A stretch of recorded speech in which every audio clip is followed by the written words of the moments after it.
Legal, galera, tá começando mais uma edição do seu podcast Brasília, aqui na Rádio Brasil, BR Brasil. Hoje, comigo, Délio Andrade, grande Elisângela e o nosso pré-candidato a deputado distrital aqui em Brasília, né? Alex Carreiro. Tudo bem com você? Como é que tá? Fala, Délio, Elisângela, obrigado pelo convite, obrigado por poder participar desse podcast tão comentado, tão popular, tão cobiçado nos últimos tempos. Para mim é um privilégio estar aqui com vocês. O Alex, que era da Apex, né? Ex-presidente da Apex. O Alex, que ele é pré-candidato a deputado distrital aqui no DF e é um ícone aqui ligado aos empresários no Distrito Federal. Tem boas ideias e a gente vai conhecer um pouquinho aqui de perto, né, Elisângela? Alex Carreiro. A gente convidou você aqui para a gente saber quem é Alex Carreiro, quais são suas pretensões aí com Brasília, já que você mora nessa cidade. Sim. E defende ela já com muitos projetos. Então, a gente queria ouvir um pouquinho de você. Quem é Alex Carreiro? Legal. Bem, como eu sempre começo as minhas falas, eu vou também botar como se eu tivesse numa das nossas reuniões, né? Sim. Eu sempre falo que eu não sou um personagem criado para uma eleição. Eu não sou aquele bonequinho que foi enfeitado ali, um pavãozinho bem plumado para chegar num processo. Eu passei por todas as dificuldades que todo cidadão que vem para Brasília, cheio de sonhos, cheio de esperança, passei por todos esses processos. Tive minha primeira experiência profissional descarregando caminhão do setor de indústrias. Já tem quantos anos você é de Brasília? 20 anos. Beirando 20, chegando ali. Então você já conhece todos os problemas da cidade. Não, porque quando eu começo a contar a história, aí do meio por fim, o cara, então você chegou com o presidente? Não, quando o presidente já estava tempo, amigo. Já tinha comido muito pastel na Viçosa. Não é de agora, não. A bagagem é grande. A gente começa a caminhada, como eu falei, né? Passa por inúmeras condições. Trabalhei em muitas empreitadas, desde descarregar caminhão, como eu falei, a garçom, várias, enfim. Começa a faculdade, naquela mesma dificuldade, tinha dia que tinha dinheiro para ir e voltar, faltava o do lanche, tinha o do lanche, faltava o de ir e voltar. E tem sempre um amigo para poder ajudar, né? Morava no barraquinho de fundo ali no Valparaíso, então era comum, no dia que faltava, eu fiquei amigo do cobrador de ônibus, da Aviplan. Aí eu ia pro Banco Central, sentar ali na parada do Banco Central. Quando eu entrava, eu sentava no banco da frente para não passar a catraca. São aquelas pessoas que vão aparecendo no meio do caminho e a gente tem a graça. O ruim era no dia que o cabo não ia. Aí... Ou então quando o ônibus passava eu não tinha visto. Aí deixava você para tudo tinha um jeito. Eu tive uma história parecida, viu, Elisângela? Parecidíssima. Eu quando eu entrei para fazer engenharia na IESPLAN, eu como sou programador, né, eu consegui naquela época da programação, comprei um Golf. Cheguei lá de Golf, rodona, tal, primeiro semestre. Meu sonho era quando meu pai tinha um cadete, ele tinha dito que ia me dar e não me deu, aí eu ficava pensando no cadete. Chegou no quarto semestre, o pneu tava careca. No quinto semestre estava indo de onde? O carro estava ficando em casa. Então é difícil hoje, naquela época, se formar num curso mais avançado, né? Nunca bateu uma lotaçãozinha, não? Já, muitas vezes. Eu confesso que tenho até saudade da época das lotações aqui no DF, que era um transporte rápido, né? E acabou, né? E eu conversando aqui há poucos minutos antes nos bastidores aqui, vi que você é uma pessoa que tem as ideias dos empresários, né? A gente precisa de força com os empresários. Tendo em vista que o empresário hoje só leva pancada aqui no Distrito Federal. Eu costumo dizer que meu primeiro emprego sentado foi no Sebrae. Né? Foi no Sebrae onde eu tive a oportunidade de começar uma caminhada, que aprendi que assim como na vida profissional, no empreendedorismo, na tua vida pessoal também tem que ser uma construção de relacionamentos. Você tem que construir uma reputação, você tem que construir boas amizades, você tem que ter elos, construir pontes que te levem numa nova oportunidade. E ali, de fato, foi onde eu tenho a primeira experiência próximo dos empresários do Distrito Federal, na formação, na capacitação. Eu lembro bem dos cursos do Empretec, né, enfim, do Desafio Sebrae. da Feira do Empreendedor. Então, a gente participava bastante. Saindo dali, eu fui ainda para a comunicação da Caixa Econômica, núcleo de mídia da Caixa, depois na Câmara dos Deputados, depois para a Secretaria Nacional de Portos.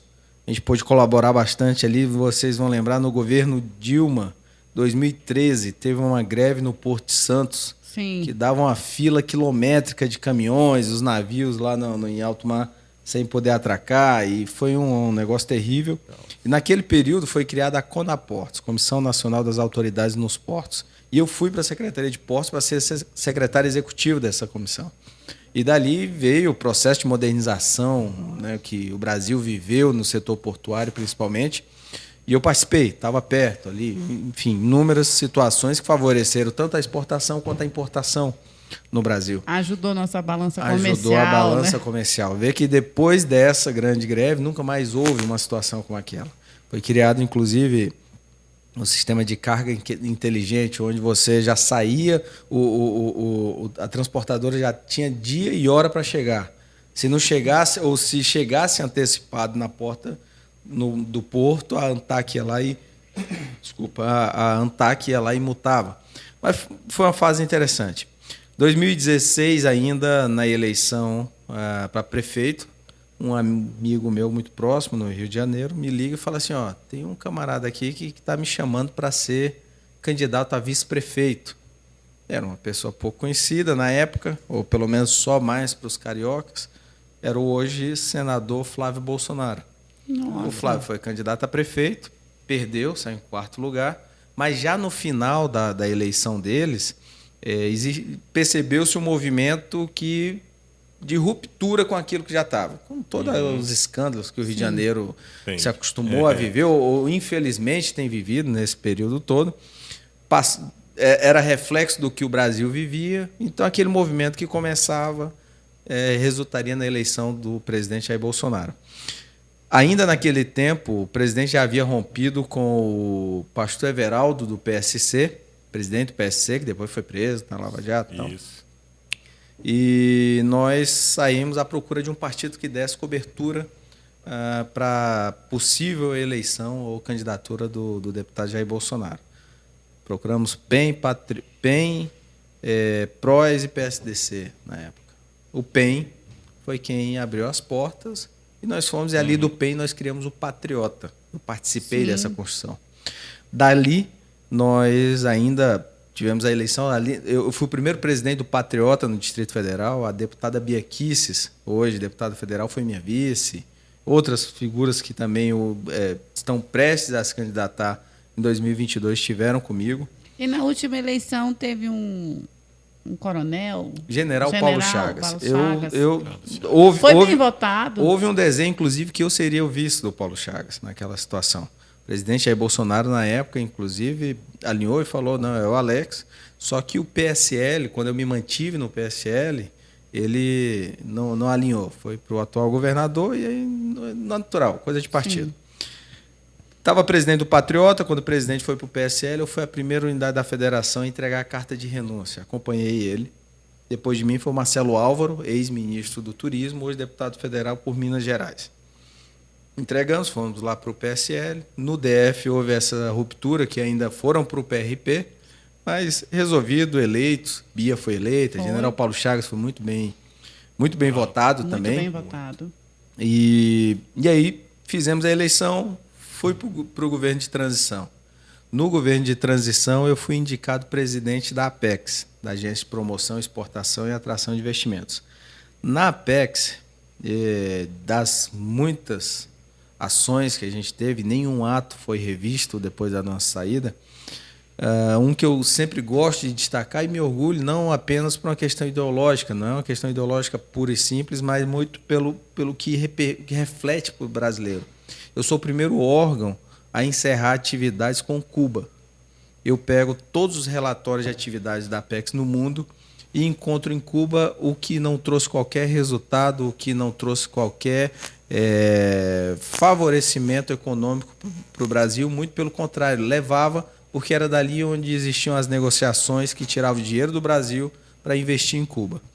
Eu fecho o escritório, fortaleço Miami e autorizo a abertura tanto de Israel quanto Portugal. Portugal como canal de entrada do brasileiro na Europa. Naquele momento também revemos as cotas de patrocínio, tinha absurdos, como o patrocínio daquele cara que cantava que Jesus é travesti e tal. Sim. Enfim, tiramos aquilo, outras ações foram acontecendo. Na verdade, já existia identificado, a justiça pedia que fosse corrigido uma situação que na Apex tinha uma coluna do meio, serviço público, ou você contrata terceirizado ou você faz um concurso. A Apex tinha uma coluna do meio que trazia o pessoal de fora e dava uma estabilidade de servidor. Nossa. Tanto é que tinha um camarada que estava há muito tempo, já era cedido para tudo que foi órgão, e ia voltar, fazia curso no exterior, negócio absurdo. Eu fui, peguei os 17 mais que custavam mais de 5 milhões de reais em salário, demito os 17 mais, o menor salário era 32 mil. Eu tiro esses. Nossa, o Brasil. Eu tiro esses. Pagava esse salário. Eu tiro esses 17 e chamo 36 que estavam aguardando concursados. Os 36 custariam 3 milhões de reais em salário, um número maior, a rentabilidade lá em cima e a produtividade também. Comprometimento também. Para cada um que eu tirava, eu tomava porrada na imprensa, mas apanhava. E eu só ficava sabendo quem era, porque para mim não fazia concepção de quem era. Só sabia que estava errado. Só que nisso tinha a esposa de um rapaz que foi visto carregando dinheiro numa mala. Aí o outro era advogado, filho do dono da banca que defende um ex-ministro do governo PT. O outro era um assessor de uma ex-presidente da República que foi caçada. Outro que... E a gente começou a fazer. E para cada um que fazia, era uma pancada. Para cada um que fazia, era isso. Eu recebia várias ligações. Mas missão dada é missão cumprida. Todo mundo que trabalha de forma honestamente, que eu venho vendo hoje, seja na administração pública ou até privada também, né? Principalmente aqui em Brasília acontece muito. Falando num cenário menor, vamos citar uma administração regional. O administrador chega na honestidade, na garra, naquela competência de trabalhar e acaba sendo impedido justamente porque quer poldar esse tipo de situações que acontecem na máquina, né? É isso, porque o sistema ele é muito pesado. Você se predispor a isso, você colocar em... Eu lembro da cena na noite em que eu cheguei, tive uma pancadaria na imprensa, e eu gigante, tomando porrada e feliz da vida, que eu batia também. Quando eu cheguei em casa, que eu vi todo mundo no sofá, assistindo televisão, com o olho roxo já, 2 da manhã, arregalado, me aguardando para ver o que. É aquela hora que eu entendi. Às vezes, quem está do lado não tem, até tem a mesma percepção, mas o amor e o carinho que tem a gente faz com que a dor seja maior, né? Para nós, não. É igual você tá na briga. Meu irmão, não tem medo de tu, não. Pode vir. Mas só quem está do lado fala, calma, bicho. Calma. Eu já vi muito amigo meu, viu, Elisângela, que assumiu cargos ímpares como esse daí, e chegou fazendo o correto, demitindo, trocando, mexendo aqui e ali, exonerado. Quem quer trabalhar, se não tiver uma pessoa... É muito pesado. E ele veio de um berço muito bom, né, do cenário atual hoje, que é o nosso presidente Jair Bolsonaro. Que veio com essa missão. Com essa missão. Eu falei isso um dia. Eu falei, presidente, a missão dada é a missão cumprida. Ele cortou muitas regalias, principalmente essa questão de patrocínios, porque virou uma coisa muito corriqueira durante anos. Foi um meio de corrupção muito grande. Eu acho que por isso que Jair Bolsonaro, hoje, como presidente da República, apanhou muito. E incomoda muita gente. Ele incomoda porque ele quer fazer o certo. Verdade. Ele quer cortar na carne. E ninguém quer cortar na carne. Nós participamos ali da reforma da Previdência. Já depois de sair da Apex, vou na estrutura, né, da Previdência, logo a equipe econômica e INSS, e fizemos a reforma da Previdência. Participei de perto, né, hoje, por exemplo, com os 2 ex-ministros atuais. Aliás, um saiu, que é o Rogério Marinho, estava à frente, e o Bruno Bianco, que hoje está na AGU. Além do Leonardo Rolim e tantos outros que participaram ali. Mas era absurdo você imaginar que no combate à fraude do INSS, por exemplo, eram 30 bilhões de reais desviados da Previdência, E um fato que todas as vezes em que eu comento, eu destaco, é o Distrito Federal ter 30 mil pescadores profissionais do Lago Paranoá recebendo seguro-defesa. 30 mil pessoas se declaravam pescadores profissionais, viviam da pesca do Lago Paranoá. Eu não conheço aliás, nunca comi um peixe de lá. Nunca comi um peixe de lá. É isso. De alguém que vive. Tem alguns pescadores, uns 10, 15, né? Tem, mas fala assim, eu vivo da venda do peixe, que eu saio daqui 3 da manhã para jogar tarrafa ali. Não tem. Eu, pelo menos, eu não conheço. Eu acho que o único pescador que tem no Lago Paranoá é aquele jacaré que encontraram lá esses dias, né? É o único que anda pescando pesca lá. Braço, pesca perna, pesca um bocado de coisa. Mas, enfim, é muita irregularidade. Mas aí né? vem também o crime organizado, lavando dinheiro com auxílio reclusão, DPVAT. DPVAT é um outro seguro, mas é exemplo, né? Os auxílios ali. Você viu agora, com o auxílio emergencial, em plena pandemia, tivemos gente querendo dar golpe em quem realmente precisava. Exato. Na ponta. Exato. E, na verdade, assim, o Brasil foi um dos únicos países do mundo que teve mais de uma etapa do auxílio emergencial. Não estou falando de parcelas, estou falando de etapas. Cada etapa tinha 3, 4 parcelas. E isso só foi possível se você olhar para trás, em 2019, o país fechou as torneiras da corrupção. Sim. As estatais que davam prejuízo, pode até não ter dado lucro, mas empatou. Já é muita coisa para tanto prejuízo, né? Que vinha, né? Sim. Nessa condição foi que possibilitou que o Brasil tivesse ali. E se não fosse a pandemia, eu falo com muita tranquilidade para vocês, o Brasil era o país que mais crescia no mundo. Porque as concessões foram feitas, o ministro Tarcísio, hoje pré-candidato a governador em São Paulo, fez o dever de casa, os portos, aeroportos, rodovias, ferrovias, os investidores, a economia. O Brasil é um país que dá tranquilidade. Claro que a gente tem a instabilidade política, a gente tem a instabilidade, né? Toda esse cenário vê, né? Histórico, que a gente vê. Mas é um país que não está comprometido com terremotos, não tem problemas climáticos. A gente, pelo contrário, a gente tem um planeta inteiro aqui dentro. A gente tem da Serra Gaúcha à floresta, ao sertão, ao litoral, ao cerrado. E é uma terra que, de fato, plantando tudo dá. É verdade. A gente é o seguinte, está passando dificuldade, mas a gente sabe que isso aqui vai passar. Não, um país que está detonado precisa ser reconstruído. Nós somos um país muito rico. Sim. Nós somos ricos em minério, rico na terra, tudo que você planta no Brasil dá. Podemos ser o maior berço de exportação de grãos no mundo. Sem dúvida. E nós temos como fazer com que essa desigualdade social se acabe através da nossa riqueza. Eu, como assistente social, eu vi o tanto que esse auxílio emergencial salvou uma família da fome. Os alimentos deram um boom, né? Foi muito caro, arroz aumentou, tudo aumentou, mas matou a fome também de muita gente, esse auxílio. Hoje, com essa política de preço de grãos, como ficou o mercado, onde ficou uma coisa muito cara para o consumidor, não só de Brasília, mas do Brasil, e os preços não abaixam. Mas isso não é culpa do governo. Existe uma balança comercial. Onde as pessoas põem essa culpa no governo. Tudo ali está mensurado no dólar, né? Então, a gente tem que ter muito... Claro que existe a lei da procura e oferta. De repente, diminuiu a oferta e aumentou a procura.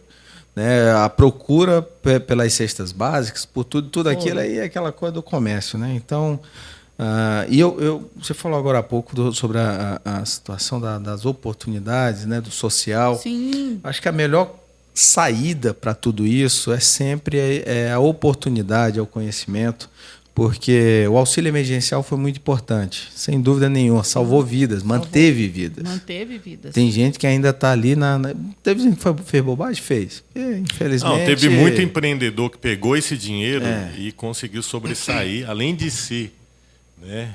Ajudar, ele pegou ali a família toda com aquela renda e acabou criando alguns negócios que deram certo. Não, hoje o empreendedor não é mais só o cara do balcão. Hoje o empreendedor é a tiazinha que sabe fazer um bolo, que começou a vender brigadeiro, vender isso, aquilo, outro. E o momento essa é uma característica muito bonita do brasileiro, né? A gente se vira. A única coisa feia rapaz, a gente vira bicho. Do auxílio emergencial que eu vi, né, notei, que muita gente usou esse auxílio sem necessidade alguma. E isso é uma coisa feia, né? Um país que luta contra a corrupção. Na MP 871, quando a gente aprovou o combate à fraude no INSS, já previa, inclusive, o ressarcimento à União do bem adquirido a partir daquilo. Então, vamos lá, o camarada comprou uma moto com auxílio emergencial. Já existe sistema que sabe que ele usou aquilo ali para aquela finalidade. Então, ele vai devolver, vai ser penalizado. E já começou a acontecer. É difícil, é demorado, mas já tem acontecido bastante. Acontece. Alex, eu vi que você é um cara muito gabaritado, você ocupou cargos muito importantes, você fez parte de grandes decisões do país. Muitas, nossa. Tem uma certa ligação com o presidente hoje atual, com o Flávio Bolsonaro também. Hoje você está no União Brasil. Isso. Essa conjunção desses dois partidos se tornou um partido muito forte, que é o partido que hoje você está. União Brasil. Quais são as pretensões hoje do União Brasil para o Brasil?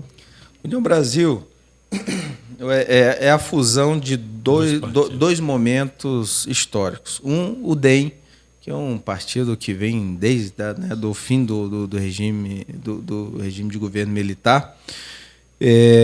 Nós tivemos momentos importantes em que esse partido contribuiu com o Brasil, e do outro lado a gente tem a esperança do novo momento para o Brasil, que significou exatamente na eleição do presidente Bolsonaro, que só foi possível, claro que por todo o apoiamento, mas precisando de um partido, o partido que honrou, que esteve próximo ali, foi o PSL. Quando há essa fusão, na verdade, é um entendimento daquilo que se fez novo com aquele que já tem uma tradição. Sim. É natural que os caciques que permaneceram estejam e possam contribuir de alguma forma. Mas o União Brasil hoje é uma ideia já mais moderna do que é ser partido, do que é construir nos estados, do que é de fato ouvir na ponta e trazer o resultado. Vê que todos os dias saem matérias de todas as sortes falando: União Brasil vai com fulano, vai com ciclano, vai com... Não houve nenhuma fala da União. Porque, na verdade, o diálogo é o que tem acontecido. Falo porque vejo o futuro governador, se Deus quiser, da Bahia, ACM Neto, Luciano Bivar, Rueda, o diálogo, a construção. E política se faz olhando para frente. Houveram, claro, algumas situações que fizeram com que ocasionasse a ruptura naquele primeiro momento com o presidente, mas tem se feito uma ponte muito interessante. E nós estamos falando do maior partido do Brasil. Sim. Maior tempo de TV, maior estrutura de fundo. Vocês hoje tal. são um partido que está no centro das atenções das eleições de 2022. Exato. Vocês com muita maturidade, isso que é bom, sabe assim, não é um oba-oba, falar, tô aqui, sou gigante, quem quer... Não, calma, mas vai ter União resultado. Brasil pretende fazer uma bancada forte na Câmara Federal? Sim, tem que se fazer, e assim, alinhados, inclusive, com a ideia da direita liberal. Não faremos qualquer coligação, impossível fazer uma coligação por estatuto, inclusive, com a esquerda. Aquela ideia antiga de juntar para poder chegar e depois ver o que dá, não.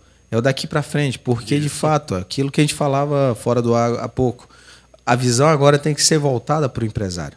Então, se o camarada que colocar o nome na mesa, se dispor a qualquer outra situação, e que não seja essa voltada e olhando para o todo, para o contexto do todo, e não apenas para uma pequena parcela, ele vai acabar se perdendo.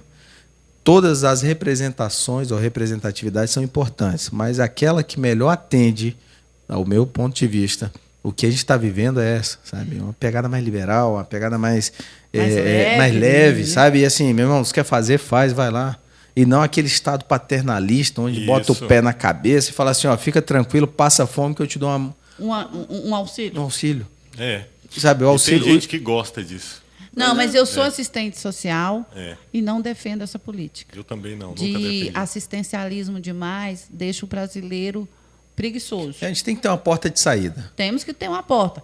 Auxílio emergencial na pandemia, válido. Mas Bolsa Família virou uma coisa assim, faz filho e ganha. É isso, é isso. Ó. A gente está falando já de uma situação maior, de presidência da República, de outros órgãos, mas, na verdade, eu, por exemplo, minha origem é lá no interiorzinho do Ceará, meu pai tinha um comércio, Ceará. E a gente ia lá, cabeçudo sem pescoço, né? eu tenho um lote no Ceará, tenho o quê? 10 anos que eu tenho esse lote lá no Ceará, porque eu queria morar lá. Eu sou nascido aqui, eu comprei em Tianguá, no Ceará. Eita, lá na Serra. Na Serra, frio, 21 graus. É frio, minha cidade, a cidade onde eu nasci é ali perto, na Serra também. Então, assim, minha origem é ali. Então, assim, hoje nós falamos de deputado, de presidência da República, mas foi salgando couro de bode na feira. Foi vendendo melancia, chocalho, facão, foice. E eu te falo, zero de vergonha, de nada, zero. E eu te vendo orgulho. Aqui, eu tô vendo Eu fiquei chocado, viu, Elisângela? Quando eu fui morar lá aos 3 anos, que eu tinha outra visão de Nordeste, Fortaleza, Sobral, aqueles lugares lá pro norte. Eu cheguei lá, que eu vi a riqueza que é aquele povo, você fica impressionado. Sim. O povo fala assim, que o Nordeste, o povo está passando fome. Estão extremamente enganados, viu? Muito pelo contrário. Enquanto aqui tem um estacionamento de Golzinho, lá tem de Hilux. É isso aí. Mas lá agora tem o Rio São Francisco cortando, né? O Nordeste. O Nordeste está bem rico, viu, galera? As novas gerações, elas já não vêm mais só na enxada. Isso. Elas já vêm pensando como fazer para o trator passar, para arar, para fazer, para colher, máquinas mais modernas. Então, assim, o advento da tecnologia, a internet levou, hoje não existe mais fronteiras, né? Você conversa com todo mundo, você está o tempo todo, em todos os lugares. A globalização tá. A globalização, a democratização dessa. E o dos impasses que tem aí com os 2 pré-candidatos à presidência, né? Que é o nosso atual presidente Jair Bolsonaro e Lula, é que o Nordeste ficou do jeito que está, com essa riqueza que aumentou por causa das políticas do PT. Mas quem é de lá, do Ceará, sabe que não foi isso. Entendeu? Tem muita gente que fica batendo nessa tecla, gera discussão, aquela imparcialidade, e não sabe 100% dos fatos que ocorrem lá no Nordeste. Na verdade, assim, é aquela coisa que... Vamos lá. Eu comprei uma televisão, comprei uma geladeira, comprei tudo. Primeiro o crédito Casas Bahia, né? Quer pagar como? Quer pagar quanto? Quer pagar... Você divide, você faz um parcelamento de renda desse em 300 vezes, só que nesses 300 vezes, no meio do caminho o camarada tem um filho, ele casa, ele perde o emprego, ele precisa de outra coisa, adoeceu, tal.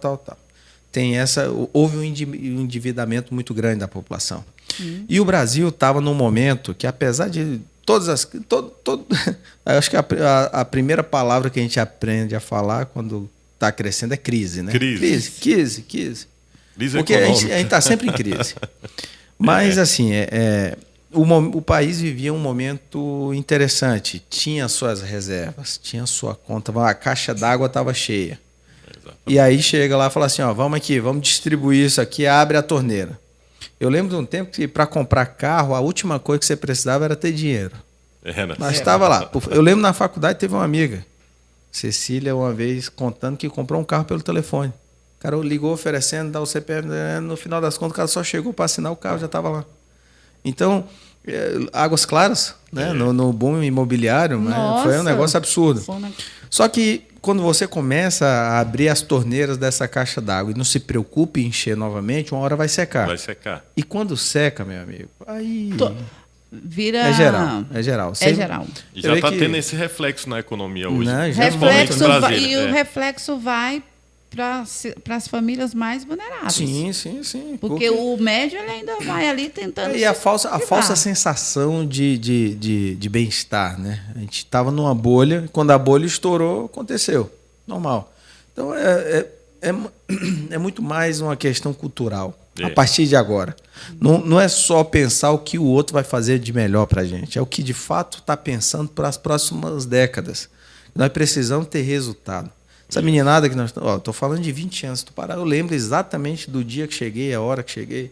Aqui está o Rafael. O Rafael foi meu primeiro passeio descarregando caminhão no setor de indústria. Meu pai, lembro exatamente do dia que meu pai foi me deixar no aeroporto para eu vir embora para cá. Primeira vez que eu saí de casa, de fato. Mas assim, 20 anos passam muito rápido. Passa. Só que é uma vida. São 2 gerações. Meninada que do dia que eu cheguei em Brasília para hoje já estão aí no mundo. Já fala no iPhone. Já fala, nós somos da última geração do analógico. Né? Sim, somos. Eu lembro na primeira vez que eu vi um iPhone. Eu estava estagiário no Sebrae, eu lembro do camarada, um amigo lá, Alexandre, foi para os Estados Unidos e trouxe o telefone. Aí botou aqui a tela inteira e a gente olhando. Quando ele virou, que a foto foi junto, aí, meu irmão, o susto foi grande. Não, somos realmente dessa geração e a gente vê que as crianças de hoje, os adolescentes de hoje, estão muito avançados. Sim. Eles mesmo fazem tudo eu tenho uma filha de 2 anos, a Valentina. A Valentina tinha pegou uma revista e ficou tentando aumentar a foto. Isso. Olha aí. E ela já sabe, não sabe ainda escrever, mas ela entendeu em algum momento que quando ela põe no YouTube, na televisão, ela sabe onde procurar o youtuberzinho lá que ela gosta, né? As crianças hoje já estão muito avançadas. Já nasce com software atualizado, né? O software. E se você tirar o dispositivo da criança, a criança entra em... Agora, Alex, a pergunta que não quer calar. Isso. O União Brasil está aí, forte. Um partido que eu acredito que venha fazer uma bancada muito forte. Sim, sim. Vocês vão lançar governo ao Distrito Federal?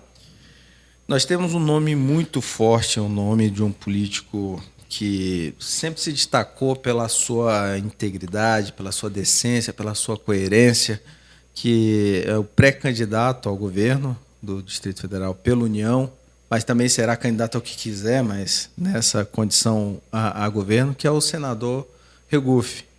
Regufe, ele tem uma história no Distrito Federal muito bonita. Muito. Né? De luta, passou por todas essas condições de candidatura a distrital, teve destaque, veio federal, sempre batendo recordes, veio a senador. E eu te falo, depois que a gente aproximou mais, a gente tem conversado bastante, muito injustiçado muitas das vezes. Quando a turma fala, mas só economizou o gabinete. Não, cara. Tu pega assim, a quantidade de projetos do Regufe, vai desde o fim da reeleição até a distribuição do remédio para o câncer. Então, assim, são inúmeras situações, são inúmeros projetos que aprovaram, que tiveram destaque. Mas, claro, ele nunca publicizou, e aí da a opinião pessoal, da forma que eu acho que outros teriam feito, ali de forma mais incisiva. Isso. Mas um homem muito coerente, correto. Nunca utilizou disso para se promover. Não. E assim, às vezes a gente conversa, a gente teve uma conversa bem recentemente sobre essa condição de governo, e a maior preocupação dele é com a transparência. Não, a União tem muito dinheiro, mas tem que ser assim, tem que ter a prestação de contas. Tal. E a maior dificuldade que eu vejo, inclusive dele se posicionar nesse momento, é que ele fala, eu não quero falar que vou para um cargo e depois dizer que não posso. Ele quer, eu sinto pelo menos, né? Eu sinto que ele quer se posicionar, que ele vai se posicionar, que ele tem grandes projetos para o Distrito Federal, que sabe o que precisa ser feito e como fazer, mas ainda assim segura um pouco. E ele seria um candidato páreo, né? Sim. Hoje as pesquisas já dão. No primeiro turno... Daria um segundo turno em Brasília. Exato. Um primeiro turno o atual governador leva. No segundo turno... O governador mantém a votação do primeiro e todos os outros se reúnem ao redor dele. Porque o Regufe tem um diferencial que a esquerda em Brasília vota nele. Ele perdeu bastante depois que votou no impeachment da Dilma. Sim. Isso. Então ele traz um centro até a direita. Eu não vou dizer que ele não pega uma pontinha do centro-esquerda. Ele é uma espécie de um segundo centrão aqui em Brasília. Eu não vou dizer que ele não pega um centro-esquerda, que é aquele cara mais moderado. É mais de esquerda, mas é moderado, ele transita. Agora, a ponta, de fato, aqui da esquerda, ele não tem essa construção. Eu lembro do Regufe, na época que eu trabalhava lá no Base de Oliva, de gerente. Ele chegou lá na humildade e falou assim, posso dar uma panfletada aqui? Aí ele, pode, cadê seus panfletos? Era cópia preto e branco. É isso. Ele fez um dever de casa. Federal, senador. E sabe o que eu percebo? E eu sempre falo isso. quando a gente anda em Brasília, as pessoas sentem saudade, vou dar um nome aqui, mas sentem saudade do Roriz e do Arruda. Sim. Por um detalhe, os caras iam na ponta, os caras estavam lá, falavam pelo nome e tal, pro embate. O camarada falava o que queria, eles também seguravam do outro lado. Então e eu sempre também comento que o celular que aproximou o cidadão do político afastou o político do cidadão, né? Cara? Aquela sensibilidade. E hoje o Regufe é um dos caras que, para todo mundo que a gente fala, repete isso. Não, eu lembro do Regufe panfletando na porta de faculdade. Eu lembro do Regufe panfletando no bar. Eu vi, não sei o que. Ele, né? Fazendo mesa por mesa, com pessoa por pessoa. E recentemente ele fez uma panfletagem da prestação de conta do mandato dele. Sim, bacana.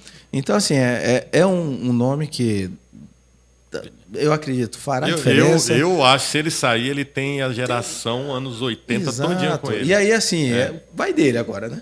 Ele tem que decidir. Mas o que ele decidir... Aí a gente tem até quando para saber? Até as convenções em agosto. Aí Brasília fica ansiosa. É aí onde o frio da barriga vem. Mas agora, e você? Nós queremos ouvir você, pré-candidato. Quais são suas propostas aí para Brasília? Então, seus projetos? Eu lembro de uma situação, quando eu ainda estava presidente da Apex, quando eu saio de lá, toda aquela condição de pompa, né, de grande status de ministro e tal, ela fica com cargo. E a hora que eu entendi o seguinte, meu amigo, se tu não põe o pé no chão e entende que isso aqui é só uma chuva que a gente está passando, isso aqui passa, a vaidade fica e não sobra mais nada. Nesse processo a gente começa a caminhar e começa a conhecer Brasília. A gente começa, e aí, sem a vaidade, entendendo que o Brasil real não está na esplanada, não está no ar-condicionado com um amiguinho servindo água e café. A realidade está na ponta, está nas feiras, está no comércio, está enfim. É ali onde o pai de família corre para ver se consegue levar uma bandeja de ovo no final do dia para dentro de casa. E nós começamos a caminhar. Naquela ocasião, tinha os conselheiros tutelares. Foi logo na eleição dos conselheiros. Sim. Nós fomos ali. O que eu entendi? O conselheiro tutelar é aquele camarada que tu vai votar porque é teu amigo. Você não tem obrigação nenhuma de sair no domingo para votar no sujeito. Nele, mas é teu amigo, cara. Tu vai lá, vai votar, tal agrado. E nós apoiamos ali 25 conselheiros, alinhados com o que a gente pensava, nenhum de mandato. E nós elegemos, dos 25, elegemos 15, deixamos 7 na suplência e 3 marcando terreno. Que bacana. Então trouxemos esse para perto, porque eu entendi o seguinte, se a gente não conhecer a realidade que está na ponta, não serve. É vazio o discurso. Depois eu trago e começo a trazer alguns grupos que apoiaram o presidente Jair Bolsonaro e precisavam muitas vezes ser ouvidos, né? E trago também e vamos construindo. Chega 2020, logo no auge da pandemia, e eu entendi uma coisa, você não pode pensar o DF sem pensar o entorno. Prova disso são os 2 governadores do DF e do Goiás discutindo o doente do Covid. Você tem Novo Gama e Santa Maria, porque o que separa é uma faixa de pedestre. Então, você vai de um hospital para o outro ali fácil. Nessa condição, nós fomos para 5 municípios que, da mesma forma dos conselheiros, que eu preferia perder com eles do que ser mais um. Nós fomos para Novo Gama, Águas Lindas, Planaltina de Goiás, Formosa e Alexânia. Desses 5 municípios, nós só perdemos em Alexânia e Formosa. Formosa perdemos, mas sabe quando você perde com gosto? Sim. Porque o cara foi muito bem votado, foi a oposição mais bem votada das últimas eleições e vem agora, inclusive, deputado estadual por Goiás. Fizemos essa caminhada, fizemos vereadores. Então, assim, já temos uma base ali construída, próxima e que pensa igual a gente. Só que ainda assim não é suficiente. Nós rodamos cidade a cidade, ponto a ponto. Cada um canto do DF a gente tem conhecido, porque, eu repito, não adianta entrar num processo desse se você não conhecer as cidades. Muitas das vezes, e de forma muito bem intencionada, não questiono, um colega ou outro vai se candidata ou se predispõe a disputar uma eleição e ele vem com um discurso ou de líder sindical ou de administrador regional. Ou de massa de manobra. Ou de massa de manobra. Ele, porque na minha cidade vai faltar asfalto. Não vai faltar asfalto. Ele falou só para a cidade. Ou ele fala, porque na minha categoria vai ter ajuste de salário, categoria, carreiras e tal. São duas situações. Só que quando você cai no legislativo, amigo, você tem que entender do todo. Do todo. Se você não entender do que acontece de Braslândia, no agro, se você não entender do setor comercial sul que precisa ser revitalizado, das feiras, e aí das feiras não é só fazer o mercado ali acontecer, não. É a saúde da mulher, da feirante, é você entender sobre a hereditariedade dos boxes ali, das pessoas, das famílias que, né, se criam ali quando o pai, a mãe vai e acaba tudo. Enfim. Você falou do setor comercial sul, da W3 Sul, e você vê que quem era da época anos 80, 90, aqui em Brasília, sabia que aquilo ali era a passarela do comércio. É isso. Hoje, Taguatinga, está acontecendo a mesma coisa. Estão se fechando tudo. No comercial fechando norte. Tudo. Então, assim, até mesmo para que a gente tenha um entendimento maior, a pandemia nos fez refletir bastante. Porque, vamos lá, vou voltar ao exemplo do setor comercial sul. Cara, o que dá para fazer agora ali depois que a gente descobriu que o home office funciona? O que nós vamos fazer depois que a gente descobriu que esse espaço que há 3 anos só teria sucesso se fosse no plano, a gente descobriu que aqui também funciona. E até melhor do que lá. Sim, porque o setor comercial ficou uma coisa inviável, as grandes empresas foram saindo de lá, botou muitos funcionários em home office, e hoje eles têm um lugar muito então assim, o que dá para fazer com essa estrutura? O que fazer, como reinventar, né? Trazer para o DF um polo tecnológico, né? Transformar aquela área do setor comercial sul, abrir para clínicas, já que fica do lado do hospital de base, enfim, dar um novo sentido, criar uma vida noturna ali naquele meio que sai lá do Brasília Shopping, vem do Pátio Brasil até o metrô. Aquilo ali, restaurantes, um incentivo para restaurantes, ter de fato, como em São Paulo e outras cidades tem. Enfim, tem que entender. E aí, por que eu estou falando tudo isso? Porque dependendo do posicionamento do candidato a deputado distrital, principalmente, ele vai ficar batendo em ferro frio, ele não vai conseguir conduzir e entender os problemas do Distrito Federal, e quando chega no Legislativo, ele vai num grito só, vai valente feito um leão. Só que quando chega é engolido. Porque não tem a condição de tratar de outros temas, senão apenas aquele. É porque ele não ouviu o povo. Pelo seu discurso aí, eu estou vendo, Alex, que você tem umas pretensões muito diferentes de sair da zona de conforto. Sim. Eu observei muito na pandemia, que nós temos 24 deputados distritais. Eu não vi um deputado distrital numa fila distribuir uma água. Eu não vi eles distribuir uma máscara. Eu não vi os deputados saindo da zona de conforto e indo para cidades onde mais precisava, onde a população estava realmente precisando. O deputado ele esperava a demanda chegar ao gabinete. E hoje, o que o eleitor de Brasília quer? Ele quer o deputado lá. Sim. Ele não quer ir no gabinete. E o que é mais grave, nesse momento da pandemia, a secretaria toda a cúpula da Secretaria de Saúde foi presa, foi levada inclusive na CPI do Covid no Senado. Não houve uma CPI na Câmara Distrital nem para inocentar os caras. Então, assim, vamos fazer chacota aqui, vamos inocentar os caras, nem para isso.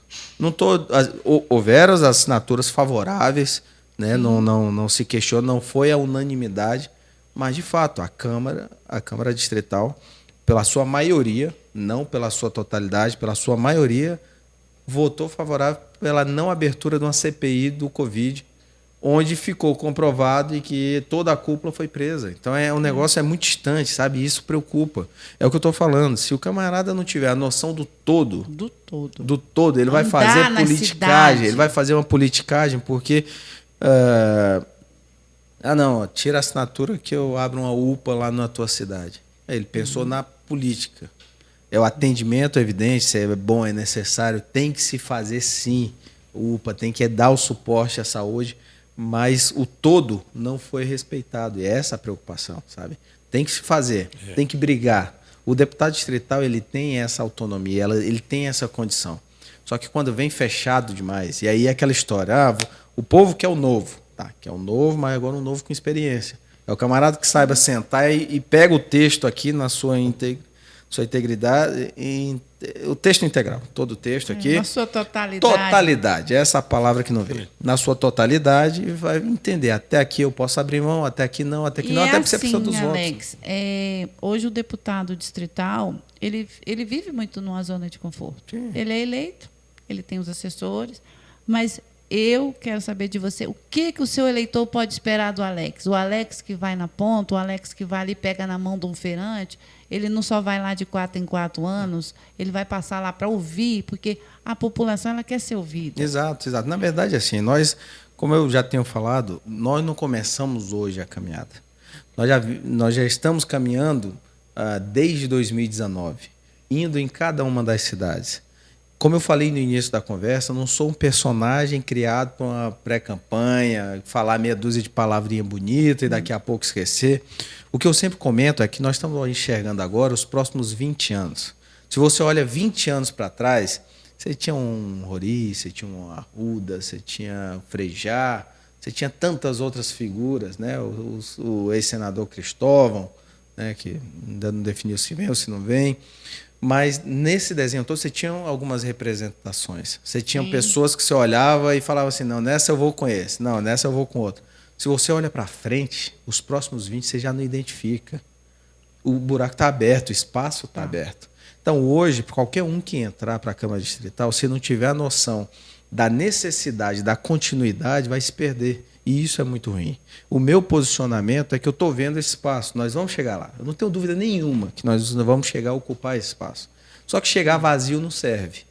A gente tem que chegar conhecendo, participando. Quando eu dou um abraço numa pessoa na rua, quando eu vou para perto, quando eu sento, a equipe de vez em quando até reclama que eu demoro demais, mas eu sento com um camarada ali, vou, daqui a pouco estou amigo, troco o WhatsApp, dou meu telefone e vou-me embora. Todo mundo fala que Brasília é um quadradinho, mas Brasília tem 33 cidades satélites. Será que todos os deputados, os 24, conhecem as 33? Pois é, e na verdade nós temos uma peculiaridade que é a seguinte, você sai de Planaltina a Santa Maria em 1 hora, cara, 1h30 de carro. Você cruza o Distrito Federal ali, né, numa linha reta, então você tem condições de conversar. E eu falo, todos nós aqui conhecemos alguém que em outro ambiente que nos conhece também. Então, assim, é meio que aquela coisa do Facebook. Tu vai olhar meu Facebook e falar, Alex Carreira, amigo do fulano. Você fala, ué, mas eu também, mas no outro contexto. Não, sabe o que eu vi também? Que você gosta de comer pastel. Muito.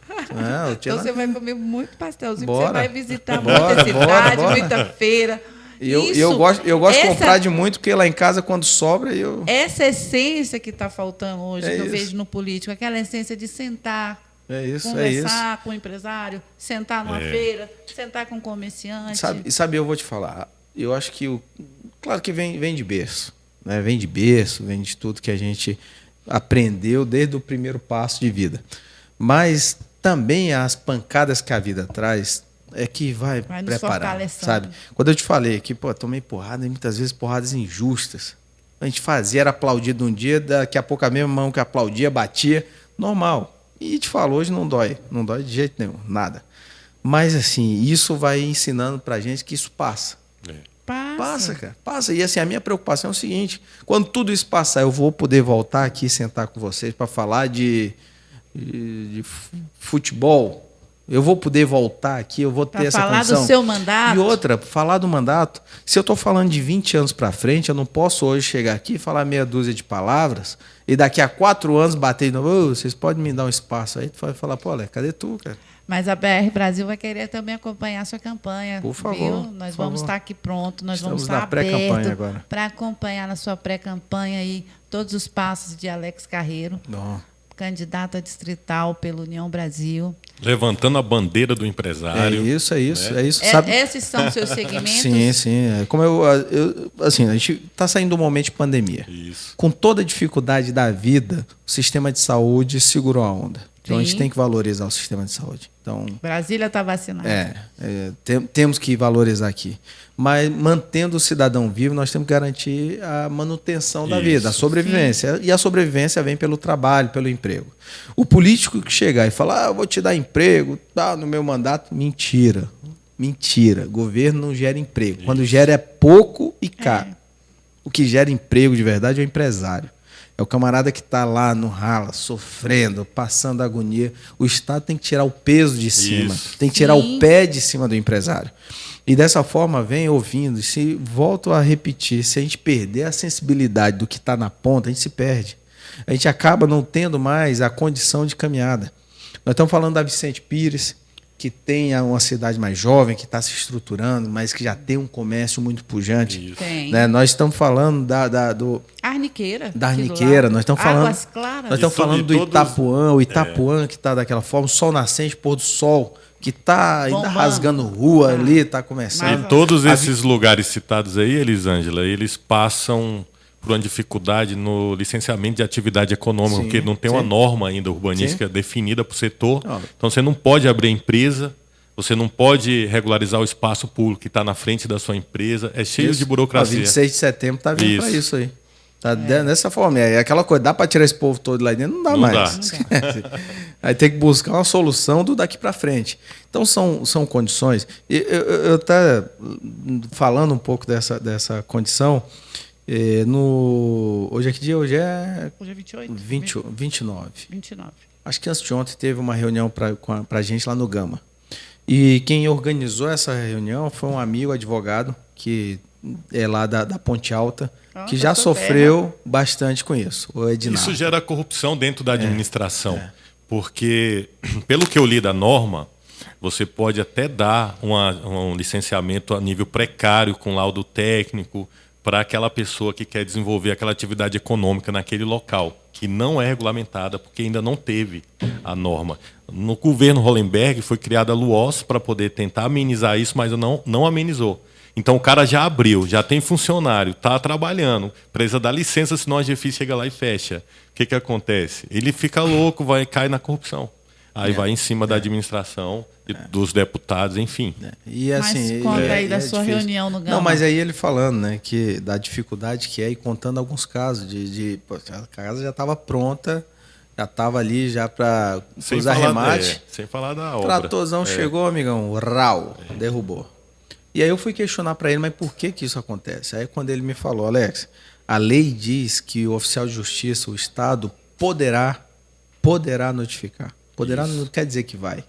Então isso causa uma instabilidade, uma insegurança muito grande. Primeiro, não deixa o cara construir. Isso. Não deixa, já bota ali. Se ele levantar, se cavar o alicerce, já começa para cima. Mas não deixou o cara fazer, levantou, botou água, botou luz, organizou, de repente chega lá o trator. Então, trocar o verbo do poderá para o deverá já auxilia. Porque dá tempo, camarada, ir lá, o cidadão ir buscar, notificado, se organizar, porque não é o cidadão não é um marginal. O camarada foi procurar uma condição, comprou aquele lote, pagou por ali, investiu o que tinha. Cara, tu chega num negócio desse. terceiro de boa fé. Sim. Juntou a economia inteira para poder ter sair do aluguel e ter sua casa própria. É isso. E a condição que tinha, juntou o que tinha. Então a gente tem que ter. Eu fico imaginando, meu Deus do céu, não consigo nem imaginar numa situação dessa, um filho, uma criança vendo aquilo. Mas são questões que o Distrito Federal vai ter que começar, e já vem há bastante tempo, mas agora de fato botar em prática. Além de discutir, colocar em prática. Eu já vi muitas audiências públicas em relação a isso. Eu vejo que a Câmara faz muitas. Só que aquelas audiências públicas, ela para por ali, ela não anda. Não anda. Só entrando um presidente da Câmara com força mesmo para poder alavancar um projeto que realmente resolva isso. São coisas que dá trabalho. E nem sempre as pessoas estão dispostas a ter trabalho, a ter dor de cabeça, Alex. Né? Mas, Alex, está sendo um prazer estar aqui com você. Quero te deixar a porta da BR Brasil abertas para a sua campanha. E está sendo um prazer conversar com você, um pré-candidato de um partido União Brasil muito forte. Quero que você fale aí agora as suas considerações, para que você vem, como você vem. Assim, a gente vem, como falei, num projeto novo, mais maduro, um projeto novo, mais experiente, numa condição, não é para ter um cargo, não é para ter um emprego, é para ter um mandato e ter condições de contribuir com aquilo que a sociedade de fato espera. E não é da boca para fora, não. Não é da boca para fora. o vazio que hoje a gente identifica no meio político, ele se dá primeiro pela ausência de compromisso. Só que a eleição do presidente Jair Bolsonaro veio exatamente ensinar para a gente que quando o cidadão não quer, ele vai lá e põe para fora. E essa é uma realidade que tem que se tornar cada vez mais vigente, né, em todos os segmentos. Nessa condição, nós estamos caminhando, trabalhando, conhecendo, construindo. Eu costumo dizer que eu não quero ser, nesse momento, um pré-candidato, futuramente um candidato de uma única cidade, porque senão eu deixo de fazer campanha de deputado, fazer de vereador. Não vou entrar numa cidade batendo em um ou outro que já estava. Não vou fazer isso. O que nós vamos fazer é apresentar a nossa proposta, apresentar a nossa condição. Eu não prometo emprego, mas garanto que os empresários, que todo cidadão que desejar empreender vai ter um aliado do lado para tirar o que puder, o peso do Estado de cima. A porta do seu gabinete estará aberta. Sempre, até porque preciso dar a volta. Passado esse processo, eu preciso que as portas daqui da BR Brasil estejam abertas. Porque se não tiver, para mim também fica ruim. A porta que Deus abre, ninguém fecha, isso, né? Isso. Eu creio muito nisso. Eu acho que nós temos um compromisso primeiro com tudo que Deus proporcionou para a gente até aqui, até onde Ele deixou a gente chegar. Agora também com o que está em aberto aqui para frente. Então, não é uma necessidade que eu preciso, porque senão... Não. Deus proporcionou esse momento. Está próximo, é possível. Eu não tenho dúvida que nós vamos chegar. Só que chegar lá, sem ninguém, chegar vazio, é fácil arrumar um amigo nessas horas. Eu preciso hoje construir amigos aqui, para que esses vão norteando. E que a gente não consiga, em momento algum, desviar daquilo que nos propôs a chegada, porque ali foi a origem, né? Isso. E assim, é uma caminhada que tem dado resultado. Como eu falei, não é uma aventura, não é um voo de galinha, não é um acaso. É pelo resultado, teremos o resultado, não tenho dúvida, mas é uma construção muito madura. Madura sabendo o que fazer, como fazer, com quem, né? E quem. Olha, eu desejo para você muito sucesso nessa sua campanha. Quero que você torne aí a sigla do S, já que você vem dele, a sola de sapato, a saliva, a saúde e a sabedoria. Aí você está eleito. Muito bom. É isso aí, precisamos Vou anotar isso aí. De pessoas que realmente sejam gestores e trabalham honestamente. É isso. Eu vi que você tem essa bagagem aí e com certeza você é um ótimo pré-candidato à cadeira legislativa. Vamos à luta. Vamos desejar um bom sucesso, uma boa caminhada. Ou a gente pensa que estamos agora chegando em maio e outubro está longe, não está. 5 meses para o resultado, gente. Está pertinho. Agora é só trabalhar e pode ter certeza. Brasília precisa de candidatos como você. Obrigado pelo carinho e pelas palavras. Não. Então a gente segue aí, né? Mais um podcast Brasília, né? Mais um podcast Brasília aqui com Alex Carreiro, futuro pré-candidato aí pela União Brasília, deputado distrital em 2022. Isso aí. É isso aí. Até o próximo, viu, galera? Valeu. Obrigado. Obrigada.